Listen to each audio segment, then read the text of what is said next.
جو اس ملعون قاتل کی ظاہر جعفر کی ماں ہے اس کو رہائی مل جائے گی۔ اور دوسری جو حیران کن بات ہے یہاں پہ وہ یہ ہے کہ عصمت آدم جی یہ سوال کرتی ہے کہ میں جو اسلام آباد کا جو اس کا گھر ہے جہاں پہ اس قاتل نے نور مقدم کا بہیمانہ قتل کیا تھا، وہ چاہتی ہے وہاں پہ اس گھر میں قیام کرنا چاہتی ہے، تو وہ کورٹ سے اجازت لینا چاہ رہی تھی۔ اس صورت میں کورٹ کی طرف سے اسے کہا گیا ہے کہ جو اس کا انویسٹیگیشن آفیسر ہے، جو اس کی انویسٹیگیشن کر رہا ہے، یہ اس کی طرف سے پرمیشن ملے گی اور پھر وہ آپ کا گھر ہے، آپ جب چاہیں وہاں سے جا سکتی ہیں اور جب چاہیں وہاں پہ رہ سکتی ہیں۔ کیوں کہ ظاہر جعفر کے جو پیرنٹس ہیں وہ اصل میں جو ان کی قیام گاہ ہے وہ ہے کراچی، وہ کراچی میں ان کی مستقل سکونت ہے، وہ کراچی میں رہتے ہیں، لیکن اس وقت جب وہ بیل آؤٹ ہو چکی ہے اب وہ چاہتی ہے کہ جہاں پہ میرے بیٹے نے نور مقدم کا قتل کیا ہے میں وہاں پہ رہنا چاہتی ہوں۔ تو ناظرین یہاں پہ جب میں سائیکولوجیکلی اس خاتون کا انالیسس کرتا ہوں تو مجھے یوں لگتا ہے کہ جیسے یہ محسوس کرتی ہے ذہن کے کسی حصے میں، اسے ایک درد کا، ایک تکلیف کا شاید احساس ہے۔ یہ سمجھتی ہے کہ کس طرح سے اس کے بیٹے نے کس درندگی کے ساتھ، کس بہیمانہ طریقے سے نور مقدم کو قتل کرنے کے بعد اس کا سر تن سے جدا کیا۔ اب ناظرین ہو سکتا ہے یہ ضروری نہیں ہے، لیکن مجھے یوں لگتا ہے کہ شاید اسے کہیں یہ گلٹ ہے اس کے ذہن میں کہیں یہ احساس موجود ہے۔ ہو سکتا ہے کہ وہ اس احساس کو دور کرنے کے لیے اس مقام پہ اس گھر میں رہنا چاہتی ہو۔ تو ناظرین کچھ چیدہ باتیں جو میں اس کیس کے بارے میں جو لیٹسٹ ہیں وہ بھی میں آپ کو بتاتا چلوں۔ وہ یوں ہے کہ اس وقت جو ظاہر جعفر ہے اس کا جو بیہیویئر ہے، بجائے اس میں کچھ پختگی آنے کے، کچھ درستگی آنے کے، کچھ بہتری آنے کے، پتہ یہ چل رہا ہے کہ اس کے بیہیویئر میں وہ ندامت کا جو احساس ہے وہ نہیں ہے۔ ابھی بھی اس کا جو رویہ ہے وہ رویہ نہیں ہے جہاں پہ انسان محسوس کرتا ہے کہ اس نے جو جرم کیا ہے وہ غلط کیا ہے، اس نے جو قتل کیا ہے وہ غلط کیا ہے۔ ابھی بھی وہ احساس شرمندگی میں اور احساس مجرمیت میں جو جرم کا احساس ہے وہ ابھی تک اس کے اندر پیدا نہیں ہو رہا۔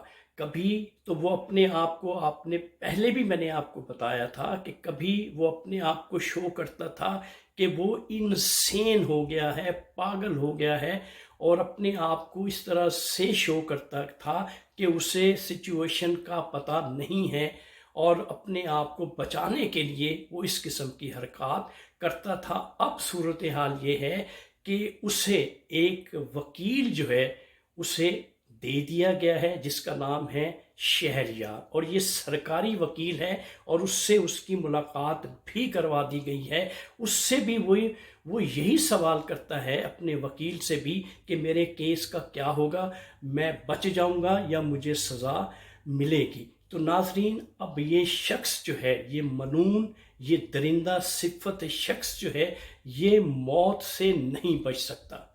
اس کی سزائے موت برحق ہے، اسے موت کی سزا یقیناً ملے گی۔ اور ناظرین یہ ہونا بھی چاہیے، اتنا بڑا جرم اس نے کیا ہے، اگر اس کو اس کی سزا نہیں ملتی تو ناظرین پھر آنے والے جو لوگ ہیں جو پاکستان میں دندناتے پھرتے ہیں، جو جرائم کرتے پھرتے ہیں اور ان کو کسی قسم کا کوئی احساس نہیں ہے، وہ کبھی بھی کوئی لیسن نہیں لے سکتے۔ اس لیے جو کورٹ نے یہ آرڈر ہائی کورٹ نے کیے ہوئے ہیں کہ 2 ویک کے اندر اندر اس کیس کا فیصلہ ہو جانا چاہیے، اس لیے جو ملعون شخص ظاہر جعفر جو قاتل ہے نور مقدم کا، اب اسے بھی پتہ ہے کہ چند دنوں میں اسے سزا ہو جائے گی اور اس کیس کا فیصلہ ہو جائے گا۔ تو ناظرین، آج کی جو ویڈیو تھی اس میں اصل میں جو بات میں نے بتانی تھی وہ تھی عصمت آدم جی کے بارے میں کہ وہ جیل میں ابھی تک کیوں ہے باوجود بیل آؤٹ ہونے کے۔ تو وہ وجہ میں نے آپ کو بتا دی ہے۔ اب یہ ویڈیو یہاں پہ میں ختم کرتا ہوں۔ جو ہی اس سے ریلیٹڈ نئی باتیں مجھ تک پہنچیں گی وہ ایز از میں اپنے ناظرین تک پہنچاؤں گا۔ اس وقت اپنے ہوسٹ ارشد شاہین کو کینیڈا سے اجازت دیجیے۔ Thank you very much. Allah حافظ۔